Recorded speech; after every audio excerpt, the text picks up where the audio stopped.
അശ്വിനി നക്ഷത്രക്കാർക്ക് കഴിഞ്ഞ 2025 റിലേഷൻഷിപ്പിൽ കുറച്ച് കൺഫ്യൂഷൻ ഉണ്ടായിരുന്നു. ജോബിലാണെങ്കിലും മണി ബേസ്ഡ് ആണെങ്കിലും ഒരു സ്റ്റാഗ്നേഷനൊക്കെ എന്തായാലും നിങ്ങൾക്ക് ഉണ്ടായിട്ടുണ്ടാവും. എത്ര ശ്രമിച്ചാലും ഒരു റിസൾട്ട് ഇല്ല എന്നൊരു ഫീൽ നിങ്ങൾക്ക് പലപ്പോഴും ഉണ്ടായിട്ടുണ്ടാവും. ഓവർ തിങ്കിങ്, മെൻ്റൽ എക്സോഷൻ, അങ്ങനെയുള്ള കാര്യങ്ങളുണ്ടാവും. ചിലർ ഒറ്റപ്പെട്ടിട്ടുണ്ടാവും. പെട്ടെന്നൊരു സുപ്രഭാതത്തിൽ നിങ്ങൾ ഒറ്റപ്പെട്ട ഒരു അവസ്ഥയായിട്ടുണ്ടാവും. പോരാത്തതിന് നിങ്ങൾക്ക് ശാരീരികമായിട്ടുള്ള എന്തോ സർജറിയൊക്കെ കഴിഞ്ഞ വർഷം കഴിഞ്ഞിട്ടുണ്ടാവും.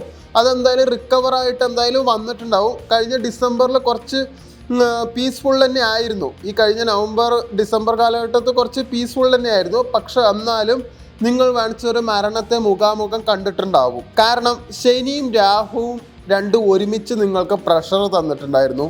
കാരണം കർമ്മ ക്ലിയർലി നടക്കുന്ന ഒരു വർഷം കൂടിയായിരുന്നു. അതുകൊണ്ട് ഈഗോ നിങ്ങളുടെ ബ്രേക്ക് ആയിട്ടുണ്ട്. നിങ്ങളുടെ പേഷ്യൻസും പ്രകൃതി നിങ്ങളെ നന്നായിട്ട് ടെസ്റ്റ് ചെയ്തിട്ടുണ്ട്. 2025 ശരിക്കും പറഞ്ഞാൽ നിങ്ങൾക്കൊരു പ്രിപ്പറേഷൻ ഇയറും ആയിരുന്നു.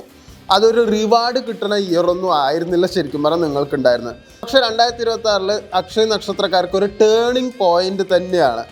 2026 നിങ്ങളുടെ ഡയറക്ഷൻ ചേഞ്ച് ആവും. പോരാത്തതിന് നല്ലൊരു റിലീഫ് ഇയറും കൂടി ആയിരിക്കും. ലൈഫ് സ്ലോലി കുറച്ച് മൂവ് ആവാൻ എന്തായാലും തുടങ്ങും. നിങ്ങൾ എപ്പോഴും അത്യാവശ്യം രാത്രി വർക്ക് ചെയ്യാണ്ടിരിക്കും.